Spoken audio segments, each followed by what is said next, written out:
Абай ауылындағы номер 2 орта мектебі 4-ші В сынып оқушысы Қуандық Алихан. Мұқағали Мақатаев санаулы күн. Санаулы күн, санаулы ай, санаулы жыл. Санай жүріп самайлар ағарды кіл. Уақыттан не пайда санағаннан, алатұғын өмірде бағаңды біл. Қанша күнім санап көр, текке кетті. Қанша жанды санап көр, өкпелеттің.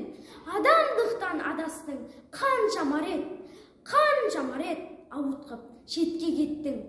Қанша жүрек түбінен тұрақ тептің, қанша адамның жүзіне шуақ септің. Қанша марет қуанып бардың дағы, қанша адамның алдынан жылап кеттің. Ал қанекей санап көр санағышың, сарқылмастан тұрғанда сана күшің. Не жақсылық көрсетті адам саған, не жақсылық жасадың адам үшін.